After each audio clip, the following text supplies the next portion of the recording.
Dans le processus de l'intégration régionale africaine, l'Union africaine a décidé de créer une zone de libre-échange continentale africaine.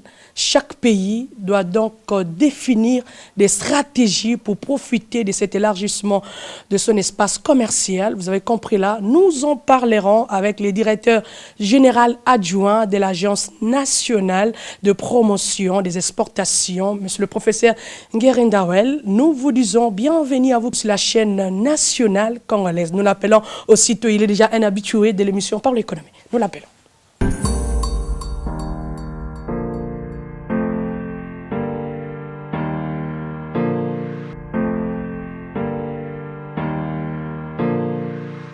Comme je l'avais dit tantôt, c'était une décision, je l'ai dit bien, de l'Union africaine de créer toute une zone de libre-échange continentale africaine dont la RDC fait partie. Et là, nous recevons le directeur général adjoint de l'Agence nationale de promotion des exportations. D'abord, parlons-en.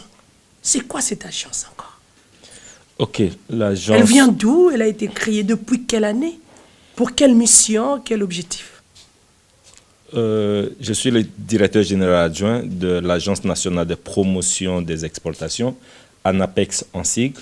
C'est une agence qui est créée par décret du Premier ministre, numéro 20/003 du 5 mars 2020. Mais on a été opérationnel depuis le mois d'octobre 2021.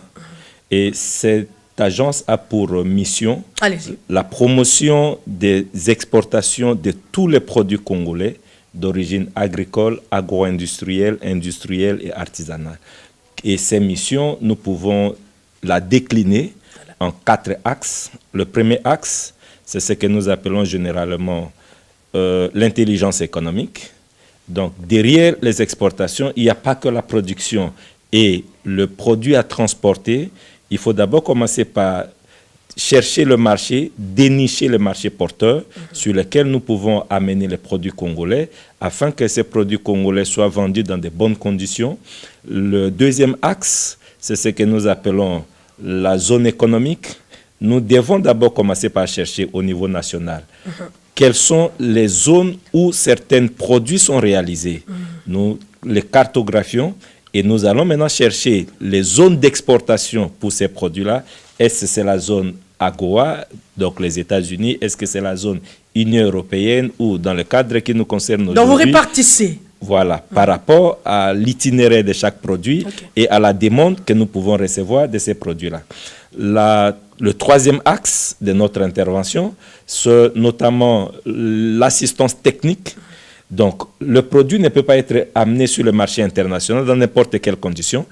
Il faut d'abord commencer par respecter les normes de production, les normes de qualité et éventuellement voir les normes d'emballage et d'étiquetage. Parce que lorsque vous prenez un produit à l'état brut tel que nous avons l'habitude de l'avoir chez nous, vous avez une bouteille de jus de gingembre où on écrit seulement Tangawisi donne la force. Voilà. Donc, aucun marché ne peut accepter un produit pareil. Il faut que l'on puisse décrire quels sont les éléments qui rentrent dans la production et dans l'étiquetage, quelles sont les informations obligatoires pour avoir accès à une zone et les types d'emballage également. Il y a des emballages en papier, en verre ou en plastique. Il faut déjà savoir, dans la zone où nous voulons exporter, quels sont les types d'emballages qui sont autorisés et nous assistons les producteurs et exportateurs à pouvoir respecter toutes ces normes. Et le quatrième axe de notre intervention, c'est la promotion des exportations proprement dites. Et à ce niveau-là, donc le produit que nous avons apprêté, on a conseillé la qualité, on a assisté dans l'emballage, l'étiquetage. Nous pouvons maintenant faire la promotion au niveau international. Ça, c'est le marketing international. Et nous pouvons également... Donc, vous allez vendre le produit à l'extérieur du pays. L'ANAPEX ne va pas vendre. L'ANAPEX va chercher le marché pour les éventuels exportateurs. Voilà, les débouchés pour les éventuels exportateurs congolais qui peuvent avoir accès à ces marchés et écouler leur production. Voilà le 4 axes que nous pouvons appeler. Et chez nous, ça se décline en termes de directions. Ce sont les directions du métier ou nous pouvons autrement appeler les directions techniques de l'ANAPEX par rapport aux missions confiée à ANAPEX. 3 ans après, qu'avez-vous déjà réalisé 3 ans après? Ok, on est à l'égard de toutes ces 4 missions. Nous sommes, parce que c'est tout un processus. Voilà. Nous venions d'entrer dans un écosystème du commerce international où il y avait déjà de mentalités qui étaient ancrées dans la tête de Congolais, où on se disait, il suffit seulement de produire, on va exporter. Nous y allons progressivement. On est en train d'encadrer des producteurs et des exportateurs afin qu'ils puissent avoir accès à un certain nombre de débouchés, que ce soit dans la zone AGOA, dans la zone de l'Union européenne ou avec la ZLECAf pour ce qui concerne certains pays africains. Nous sommes en train d'encadrer ces exportateurs-là. Nous avons amené un certain nombre de producteurs et exportateurs à ce qui concerne le café et autres au niveau international. Par exemple, au Salon de l'agriculture à Paris, où un café congolais a été primé comme meilleur café. Et c'est ça le travail qu'ANAPEX fait. Donc, nous sommes en train de suivre tous ces producteurs, les différents produits, parce qu'il faut les définir par filière pour que le suivi soit beaucoup plus aisé pour l'agence. Quelles sont les démarches pour vous rencontrer, voir comment ces producteurs-là ou ces agences économiques peuvent bénéficier de vos interventions au débouché extérieur? Ok, nous tenons d'abord à préciser que nos prestations ne sont pas rémunérées. C'est gratuit. Donc, toute assistance... Est-ce que c'est gratuit parce qu'on est sur le plateau? C'est gratuit. En dehors du plateau, c'est gratuit. C'est gratuit. Rien du tout. Donc, nous ne demandons aucun franc à un producteur congolais ou un exportateur qui voudrait bénéficier de l'expertise de l'ANAPEX. Parce que notre assistance est beaucoup plus technique. Donc, nous amenons le producteur à avoir accès à un certain nombre de marchés et élargir son chiffre d'affaires en vendant un peu plus. Et donc, ces produits, comme nous le disions tout à l'heure, doivent respecter un certain nombre de normes. Et c'est à ce niveau-là que l'ANAPEX intervient et que nous ne cherchons pas un gain parce qu'on voudrait, quand vous regardez la balance commerciale de la République démocratique du Congo, on est à peu près à 97% de nos exportations qui sont constituées des produits miniers et des hydrocarbures. Les autres produits, c'est à peu près 2,5%, 3%. C'est minime. C'est minime. Voilà. Et l'objectif aujourd'hui, c'est de relever le niveau d'exportation des autres produits afin que nous puissions réduire la dépendance de l'économie congolaise vis-à-vis de produits pétroliers et de produits miniers. Voilà l'objectif dans lequel nous sommes en train d'intervenir. Et donc, si nous nous mettons encore à facturer les prestations d'ANAPEX, nous allons repousser les éventuels exportateurs qui auraient besoin de l'assistance d'ANAPEX. Mais aussi, il faut reconnaître que ces interventions-là, nous les faisons dans l'hypothèse où pour avoir accès au marché, nous devons présenter des produits qui sont beaucoup plus compétitifs. Ouais. Et pour avoir un produit compétitif, il faut réduire les charges liées à l'exportation de ces produits. Donc, nous ne voulons pas surcharger la facture d'exportation de nos produits. Voilà pourquoi nos prestations sont gratuites et l'État congolais prend en charge ces prestations-là par divers mécanismes de financement de l'agence. Parlons de la ZLECAf. Nous le savons tous que la zone de libre-échange continentale africaine a fait couler d'encre en République démocratique du Congo. Il y a eu beaucoup de tendances. Quel est le point de vue de l'ANAPEX? ANAPEX en tant qu'un outil d'intelligence économique. Parce que beaucoup ne croient pas. Le point de vue de l'ANAPEX. En tant qu'une agence d'intelligence économique, nous soutenons le point de vue du gouvernement qui a adhéré à cette zone de libre-échange continentale africaine, qui a même ratifié l'accord de création de la ZLECAf. Et donc, à ce niveau-là, nous ne pouvons qu'aller de l'avant.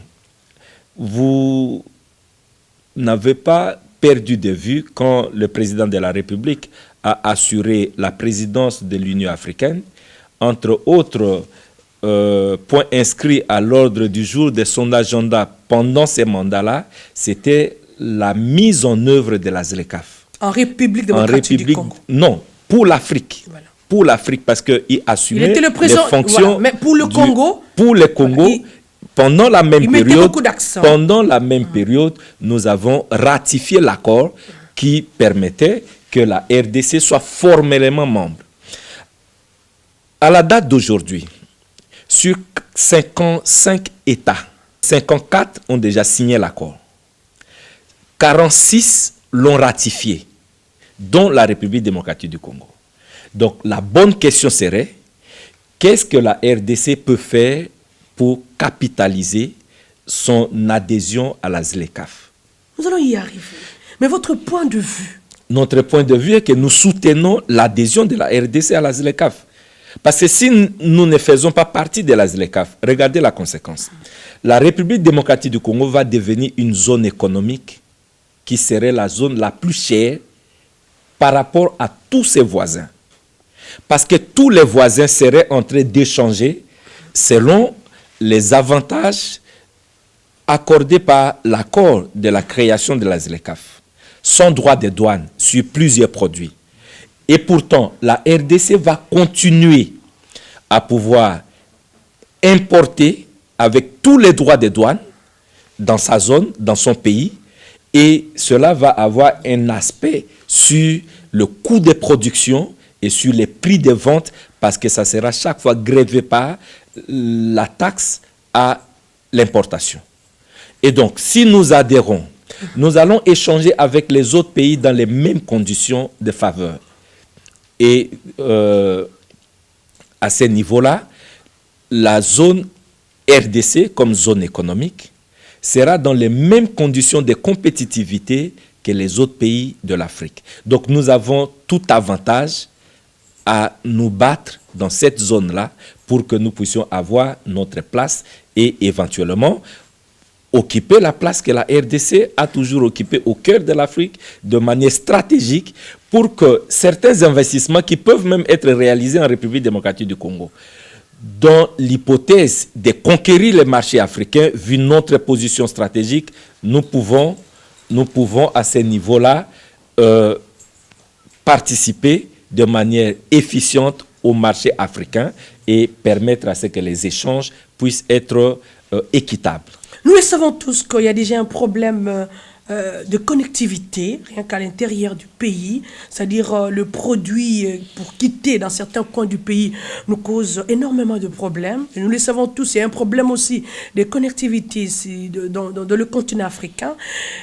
Il y a tous ces problèmes-là. Vous pensez réellement que la République démocratique du Congo peut tirer profit de cette zone de libre-échange continentale africaine? Les choses ne sont pas faciles parce qu'il y a des contraintes. Voilà. Et entre autres contraintes, le commerce international est basé sur une forte logistique. Et dans ces lots de contraintes, nous avons le problème de connectivité à l'interne de la République démocratique du Congo. C'est le seul moyen d'évacuer le marchandise. Aussi avec les pays voisins. Et aujourd'hui, on est entré dans le cadre de la ZLECAf de définir un certain nombre de projets qui peuvent être des projets continentaux pour permettre à ce que certains pays puissent être interconnectés pour faciliter les échanges. Mais cela, pour la République démocratique du Congo, nous devons également développer nos infrastructures parce que nous n'allons pas attendre à ce que la ZLECAf puisse venir développer nos infrastructures. C'est à nous de développer nos infrastructures afin de permettre l'interconnectivité à l'interne de la République démocratique du Congo, une bonne circulation des biens, pour permettre à ce que nous puissions accéder au marché africain dans de bonnes conditions. Et donc, toutes ces logistiques doivent être mises en place pour permettre à ce que la République démocratique du Congo, participant au marché africain, puisse y aller avec un peu plus de faveur pour tirer profit de ces marchés.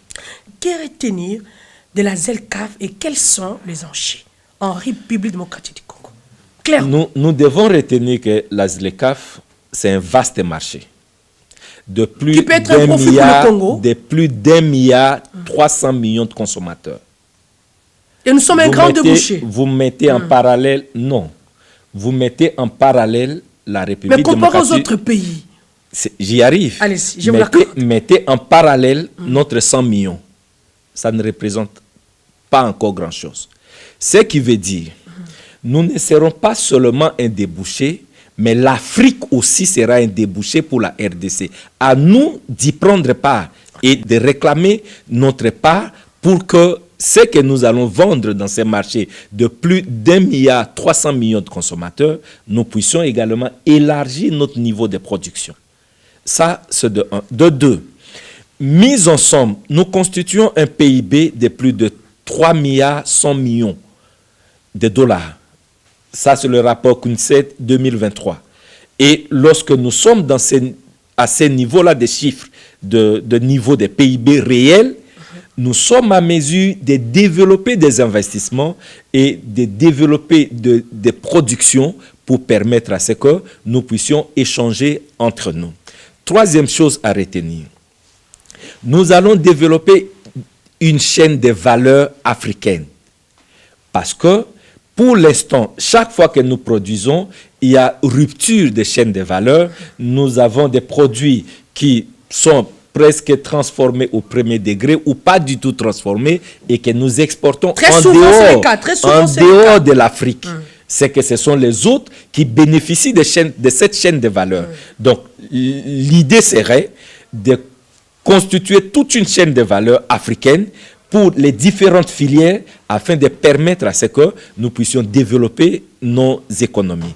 Et lorsque nous sommes à ce niveau-là, on ne va plus seulement réfléchir la République démocratique du Congo, mais nous devons maintenant réfléchir un vaste marché dans lequel nous devons nous intégrer et éventuellement être compétitifs. Évidemment, parce que tous ceux qui vont venir sur ces marchés-là ne vont pas venir seulement pour observer. Ils viendront également avec des produits compétitifs pour qu'eux également ils puissent avoir une part de marché. Quatrième chose, l'Afrique est le continent le moins intégré.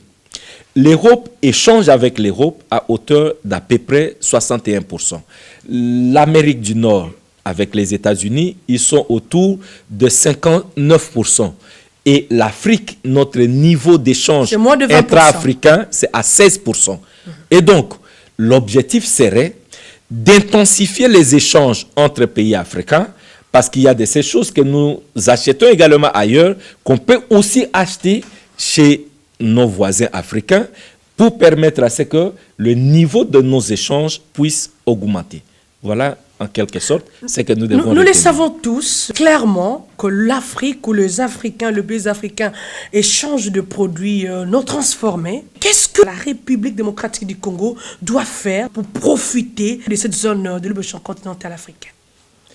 Il est vrai que nous avons des économies. Parce qu'à l'heure actuelle, clairement, on s'est dit, qu'est-ce qu'on peut échanger avec les autres pays africains? Qu'est-ce que le Congo a à vendre à ses voisins? Qu'est-ce que le Congo a à vendre? Qu'est-ce que les voisins ou les autres pays ont à vendre en République démocratique du Congo? Chaque pays a dressé une liste de concessions tarifaires. Cette liste-là permet à ce que l'on puisse concéder des annulations, des suppressions des droits de douane ou des réductions sur les importations de ces produits. Pour la République démocratique du Congo, cette liste contient à peu près 6050 produits. Vous pouvez citer quelques-uns ou quelques produits qui font partie de cette barrière tarifaire? On ne va pas citer ces produits-là, mais je vais vous indiquer seulement les produits que nous avons exclus. Voilà. 90% de ces produits doivent être démantelés d'ici 10 ans. Donc, en commençant par notre ratification, il fallait compter 10 ans pour démanteler le droit de douane sur ces produits. 7%, ce qui représente à peu près 420 produits, devraient l'être parce que ce sont des produits stratégiques pendant 13 ans. Et nous avons exclu sur cette liste 3% des produits, ce qui représente à peu près 180 produits, exclus de la liste de démantèlement pour permettre à ce que le Congo puisse protéger également son industrie. Ce sont des produits que nous réalisons, par exemple le ciment, le sucre, la farine. Il y a d'autres produits agricoles que nous réalisons également. On ne va pas libéraliser ces marchés-là parce que nous devons également protéger l'industrie locale. Mais aussi, sur cette liste-là, de 3% des produits, nous cherchons maintenant à ce que les produits exclus ce sont des produits que nous réalisons maintenant où nous avons des potentialités et dans l'avenir, nous pouvons développer ces produits. Nous ne les soumettons pas à une sorte de suppression des droits de douane pour permettre à ce que nous puissions protéger l'industrie locale. Mais qu'est-ce que le Congo va devoir exporter chez les autres? Avec un niveau industriel très... Ok, on y arrive. Qu'est-ce qui se passe? Le ministère du Commerce extérieur a fait adopter au gouvernement le programme, ce que nous appelons la SPED, la stratégie nationale de promotion des exportations, SPED. Cette stratégie nationale de promotion des exportations compte plus de 3000 produits que le Congo peut développer et pouvoir exporter dans les autres pays. Ces produits-là, ce ne sont pas que des produits de base. Les produits d'exportation de base, on connaît. Le café, le cacao, le caoutchouc et les autres. Mais nous allons maintenant dans la diversification de nos exportations qui découlerait, bien sûr, de la diversification de l'économie. Nous avons d'autres produits qui ne font pas l'objet aujourd'hui de grandes exportations, mais qui sont des produits qui sont de plus en plus demandés sur le marché international. Par exemple, le piment, le poivre noir, les légumes, les fruits. Nous devons également diversifier nos exportations et non seulement rester dans les exportations des produits miniers et les produits agricoles de base. Voilà ce que le Congo peut faire à suffisance. Et à ce niveau-là, comme nous l'avions dit tout à l'heure, il y a toute une stratégie qu'on doit mettre en place parce que il y a le secteur de la production, il y a le secteur d'appui à la production, notamment les infrastructures, l'énergie et les autres. Et il y a également le secteur du commerce que nous, maintenant, nous devons prendre ces produits-là, réaliser dans de bonnes conditions en charge pour pouvoir vendre aux pays voisins. Vous n'avez pas peur, avec un niveau d'industrialisation très bas, pas seulement au Congo, mais sur tout le continent africain, vous n'avez pas peur de se dire, mais est-ce qu'on va vraiment arriver avec cette agence? Si nous prenons l'Afrique dans son ensemble, nous ne sommes pas d'accord avec ceux qui estiment que... C'est pas trop prétentieux parfois, parce que les gens parlent et se disent, mais c'est un peu prétentieux de penser réellement que le Congo va exporter des produits industriels, je dis bien, aux autres pays africains à l'intérieur de la zone, parce que depuis longtemps, on sait que le Congo risque d'être peut-être un débouché pour les autres pays africains. Mais il faut dans le commerce... On peut le vérifier avec le Congo-Brazzaville. Dans le commerce international... À l'est avec le Kenya, le reste. Attendez. Dans le commerce international, si vous n'importez pas et que vous voulez seulement exporter, c'est ce qu'on appelle en économie le mercantilisme, les autres pays vont également bloquer l'entrée de leur marché à vos produits. Donc pour que les échanges soient gagnant-gagnant, ou ce que nous appelons autrement les échanges équitables, nous devons également acheter aux autres. Conséquence, on dit les pays africains produisent les mêmes choses et exportent les mêmes choses. Ils ont le même niveau d'industrialisation. Ce qui est vrai. C'est faux. C'est pas vrai. C'est faux. Presque le même niveau d'industrialisation. Non. Je vais caricaturer. Je prends par zone. Prenons la zone SADC. Quand nous prenons la zone SADC, vous voulez dire que l'Afrique du Sud a le même niveau d'industrialisation que la Zambie, que le Zimbabwe, que la RDC? Non. Quand vous prenez la zone CEDEAO, vous voulez nous dire que le Nigeria a le même niveau d'industrialisation que le Mali, que le Niger et les autres? Non. Si nous prenons le Maghreb, vous avez des moteurs comme le Maroc, l'Égypte, qui émergent. Ce sont ces économies qui ont un niveau d'industrialisation assez avancé, qui peuvent tirer les autres économies. Et aujourd'hui, l'idée, c'est que nous devons commencer également à investir dans l'industrie lourde pour permettre à ce que les équipements de production ne soient pas seulement importés hors zone Afrique, mais également en Afrique, nous puissions réaliser des investissements dans le secteur de production des équipements afin de pouvoir soutenir nos industries.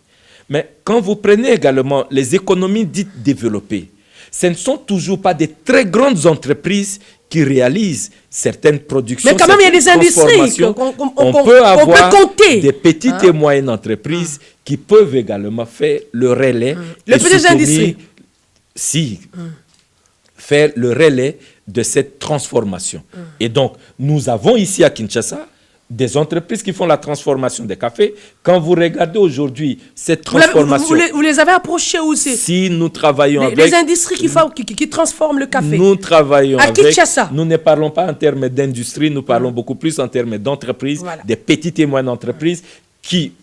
Le problème, c'est quoi? Le problème, c'est qu'on croit que chaque entreprise doit installer ses équipements pour pouvoir transformer. Quand je prends le secteur des cafés, ONAPAC a installé tout un équipement pouvant permettre de transformer les cafés localement. Mais les entreprises qui sont dans ces secteurs vont auprès d'ONAPAC pour pouvoir transformer les produits, conditionner et mettre sur le marché. C'est déjà un pas. Donc, nous ne cherchons pas à ce que chaque entreprise, dans le coin reculé, le plus reculé de la République démocratique du Congo, puisse installer des équipements de transformation, de grandes entreprises industrielles, mais nous pouvons partir sur base de celles qui existent déjà, de les soutenir, de les encourager, afin qu'on puisse franchir un certain nombre de pas. Et même quand vous allez dans les autres pays africains, ce ne sont surtout pas des très grandes entreprises. Je suis arrivé en Côte d'Ivoire, je vis une entreprise qui faisait l'exportation d'Atchéké. Atchéké, vous connaissez? Donc c'est sur base de manioc transformé. C'est comme le foufou. Un peu comme le foufou. On peut le comparer, je sais que vous l'avez beaucoup mangé, mais c'est un peu... On peut le comparer. Quand vous allez dans l'entreprise qui fait la transformation d'Atchéké, qui est exportée même aux États-Unis et dans la zone Union européenne, c'est une petite et moyenne entreprise qui n'a pas beaucoup d'équipements, qui a des équipements conçus et fabriqués par des artisanaux locaux. Adaptés. Et de là, c'est vraiment une leçon. Hein. Voilà comment nous pouvons réussir ces paris en allant dans la zone de libre-échange continentale africaine. Donc, quand on estime que le Congo ne pourra pas faire face aux autres et on sera un débouché. Mais nos économies, mais jusque-là, c'est ce nous qu'on ne voit, produisons pas les mêmes biens. Il y a des industries qui vont s'installer dans certains pays africains pour produire la batterie électrique, pour produire des câbles électriques. Les matières premières, on va importer ça de la Chine ou des États-Unis. Ça sera les autres pays africains qui produisent ces matières premières, dont la République démocratique du Congo. Donc, nous sommes à mesure d'intégrer cette zone-là et d'échanger de manière équitable avec les autres pays et de faire face à la concurrence internationale. Et voilà la raison d'être de l'ANAPEX, parce qu'on voudrait que l'on puisse avoir, le gouvernement a voulu avoir un instrument à sa disposition pour permettre à ce que les exportateurs, le producteur, en allant sur ces marchés, y aillent en connaissance des causes. Pas amener des produits qui ne pourront pas accéder à un certain nombre de marchés, mais des produits qui sont déjà testés, normés, certifiés, pour que l'accès aux différents marchés soit beaucoup plus aisé pour nos producteurs et nos exportateurs.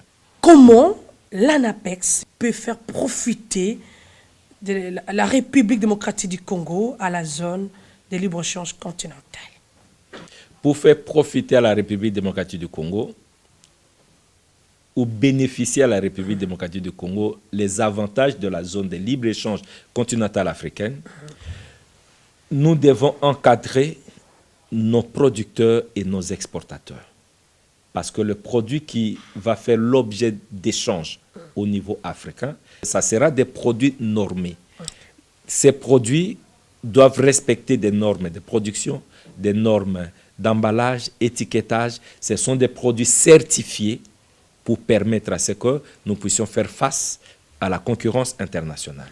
Nous devons également créer les conditions logistiques du commerce extérieur.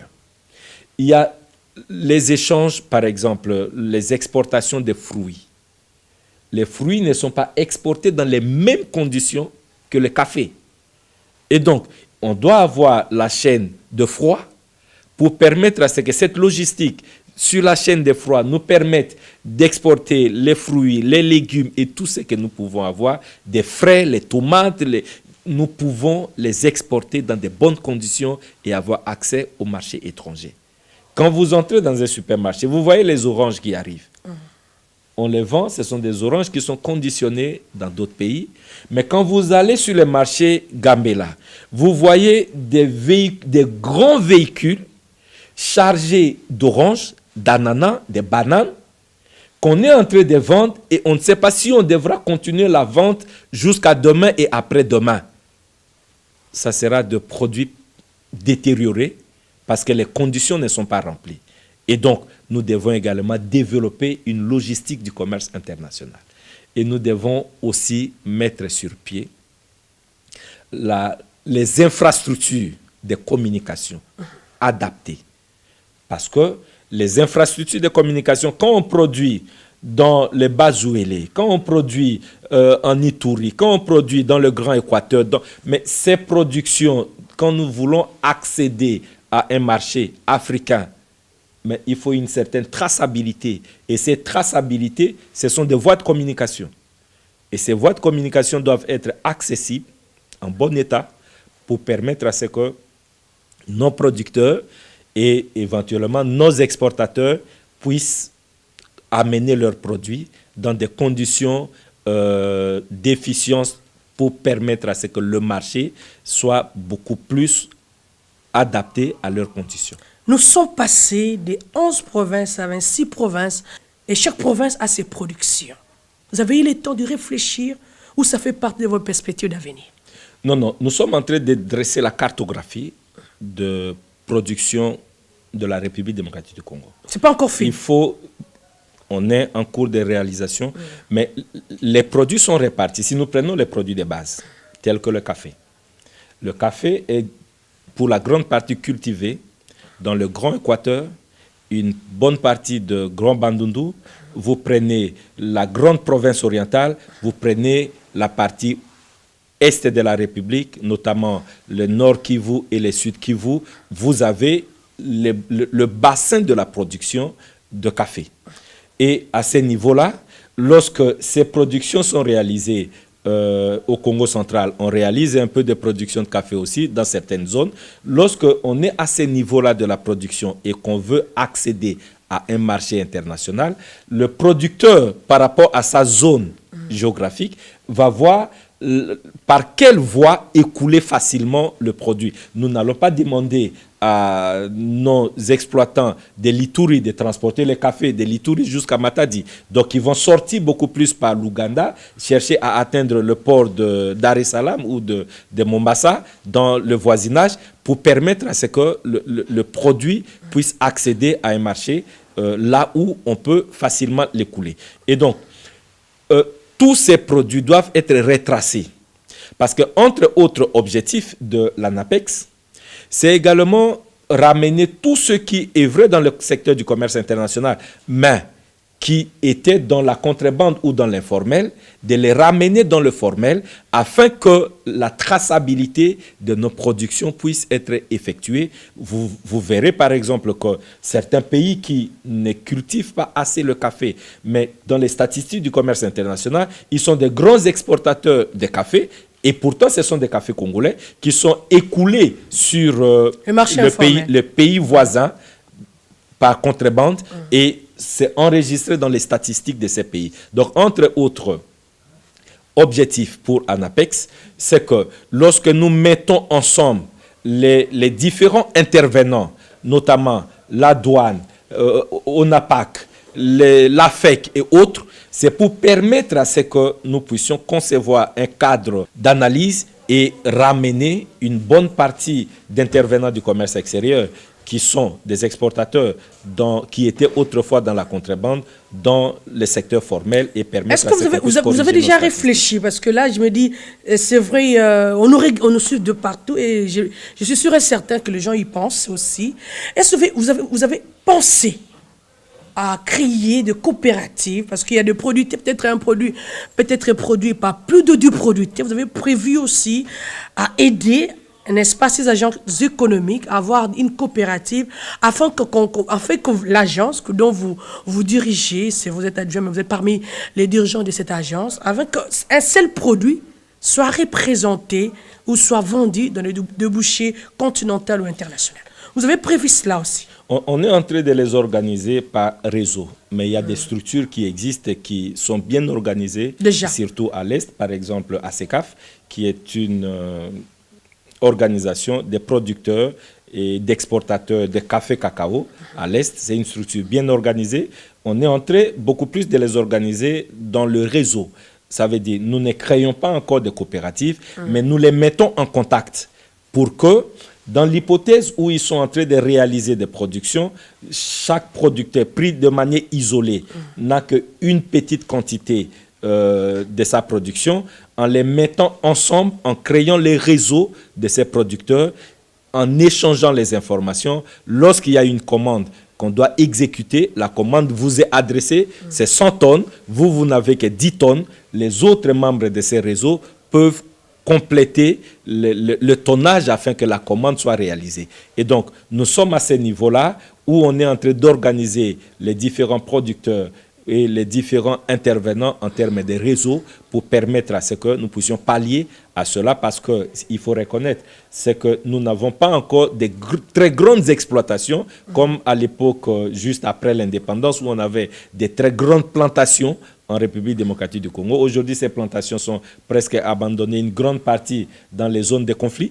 Et donc, on les organise de telle sorte que l'on puisse avoir des réseaux, des producteurs qui peuvent de manière cohérente intervenir et satisfaire à des demandes sur le marché international.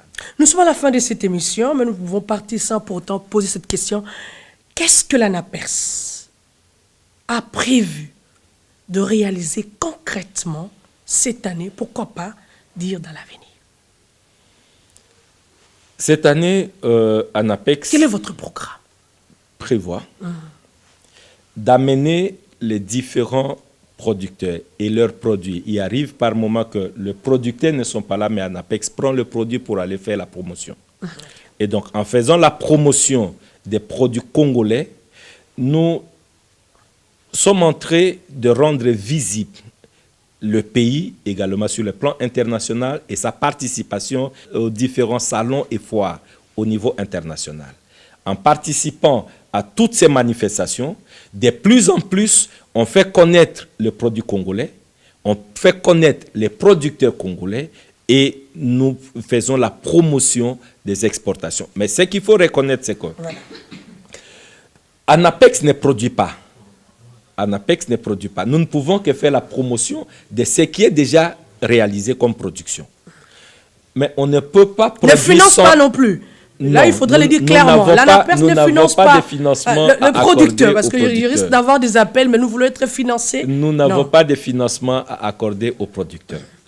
Mais pour que la production ait lieu, il faut nécessairement qu'on puisse investir.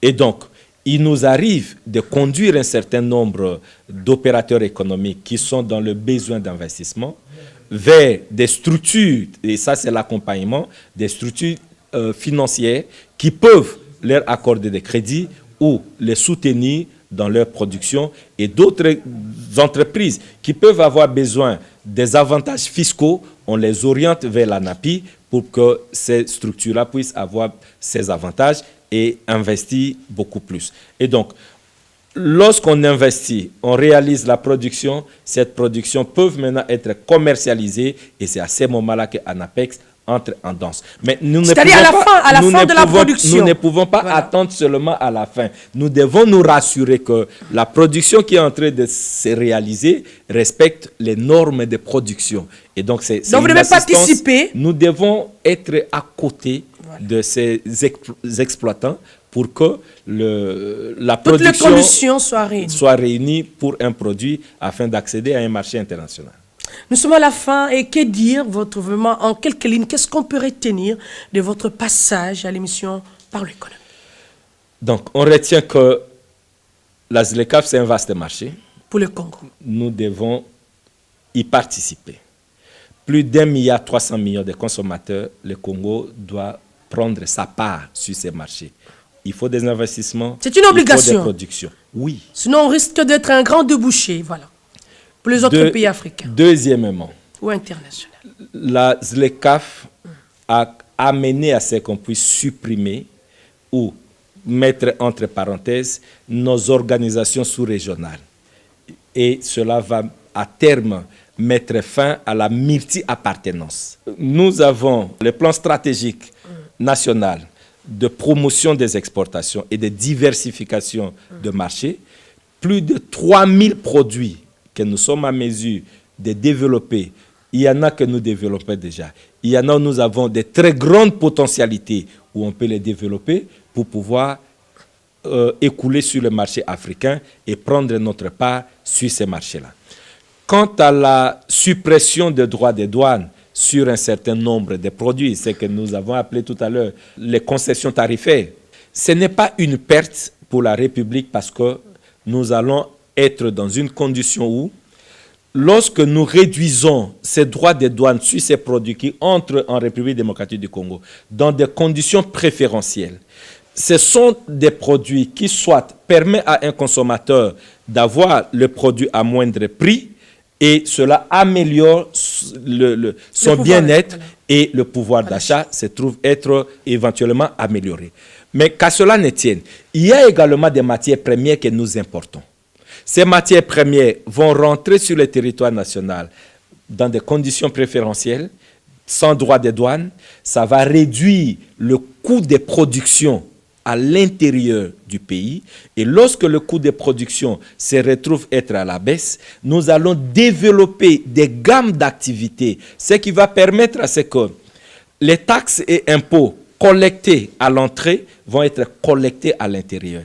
La TVA à l'intérieur du pays sur les différentes productions que nous allons réaliser, l'impôt sur les bénéfices par rapport aux entreprises qui vont réaliser des productions à l'intérieur, ça sera la compensation. La compensation, on va voir que c'est la DGDA qui paie. Et de l'autre côté, c'est la DGI qui est en train de gagner. Mais on ne parle pas en ces termes-là parce que nous parlons de l'État congolais. Nous parlons de l'État congolais. L'État congolais est indifférent. L'État congolais est indifférent. D'ailleurs, parlons de la douane. Dans d'autres pays, la douane n'est qu'une administration de régulation du commerce extérieur. Et c'est placé sous tutelle du ministère du Commerce extérieur. Mais ce n'est pas encore le cas pour le Congo. Ce n'est pas le cas pour le Congo. C'est parce que vous mettez la douane dans la régie. Vous mettez la douane dans la liste de régie financière que les gens regardent les recettes de la douane avec des yeux grandement ouverts. Mais ce sont des choses qui peuvent être discutables. Il y a des listes qu'on a. C'est la douane elle-même qui a conçu cette liste de 6050 produits. La liste, c'est ce que j'ai appelé tout à l'heure des concessions tarifaires. C'est la douane qui a conçu cette liste. Et de l'autre côté, ce ne sont pas tous les produits importés qui vont voir leur droit de douane être supprimé. Voilà. Parce que il y a dans ces importations de nos pays africains certains produits qui font l'objet de réexportations. L'Afrique du Sud exporte par exemple des États-Unis ou de la Chine.